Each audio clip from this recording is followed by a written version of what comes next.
চট্টগ্রামে টানা বৃষ্টিতে নগরের বিভিন্ন এলাকায় সৃষ্টি হয়েছে জলাবদ্ধতা। জলজটে দুর্ভোগে পড়েছেন সেখানকার সাধারণ মানুষ। সর্বশেষ পরিস্থিতি আপনাদেরকে জানাতে চাই। চট্টগ্রাম থেকে যুক্ত হচ্ছেন সহকর্মী মামুনুর রশিদ অভি। অভিকে দেখা যাচ্ছে, অভি পেছনে অন্ধকার খুব ভালো বোঝা যাচ্ছে না, যদি আমাদেরকে একটু বলেন যে কোন কোন রাস্তায় পানি জমেছে এবং বিভিন্ন প্রকল্প নেওয়া হয়েছে গত 10 বছর ধরে, বিশেষ করে কোনো প্রকল্পই শেষ পর্যন্ত কাজে লাগে না। আজকে কতখানি বৃষ্টি হয়েছে এবং কি প্রভাব দেখা যাচ্ছে চট্টগ্রাম নগরীতে? গতকাল রাত থেকে কিন্তু চট্টগ্রামে থেমে থেমে বৃষ্টি হচ্ছে এবং বিকাল থেকে বৃষ্টির পরিমাণটা কিছুটা বেড়েছে।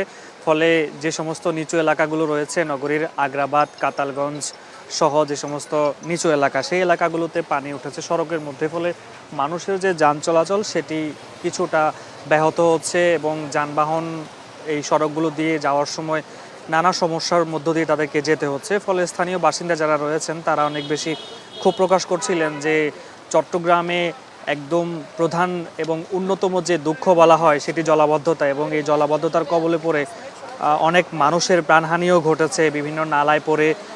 সেই বিষয়গুলো নিয়ে কিন্তু মানুষজন অনেক ক্ষোভ প্রকাশ করছেন। চট্টগ্রাম সিটি কর্পোরেশন, সিডিএ, পানি উন্নয়ন বোর্ড সহ যে সমস্ত সংস্থাগুলো রয়েছে এবং তাদের যে কয়েক হাজার কোটি টাকার যে মেগা প্রকল্প, সেই মেগা প্রকল্পের বাস্তবায়ন এখন পর্যন্ত চলছে। সেই কাজগুলো বিভিন্ন জায়গায় এখন পর্যন্ত চলমান রয়েছে। তবে মানুষজন বলছেন যে আর কত সময় গেলে তারা জলাবদ্ধতা থেকে মুক্তি পাবেন, এমন আশা তারা ব্যক্ত করছেন। এবং সিটি কর্পোরেশনের যে মেয়র রয়েছেন তিনি সকাল থেকে বিভিন্ন জায়গায় পরিদর্শন করেছেন, যে সমস্ত নালা নর্দমাগুলো রয়েছে সে খালগুলো পরিদর্শন করেছেন এবং তিনি বলছিলেন যে অন্যান্য সময়টাতে যে পানি বেশি উঠতো, এবারে তুলনামূলক পানি কিছুটা কম উঠেছে এবং অন্য সময়ের ক্ষেত্রে যেই হাঁটু সমান পানি বা একেবারেই মানুষের যে দুর্ভোগ সীমাহীন ছিল সেটি অন্তত কিছুটা কমেছে। তবে তারা আশা করছেন যে আগামী দিনগুলোতে যেন পানি অনেকটা কমে আসে এবং যে কাজগুলো চলমান রয়েছে সেগুলো যেন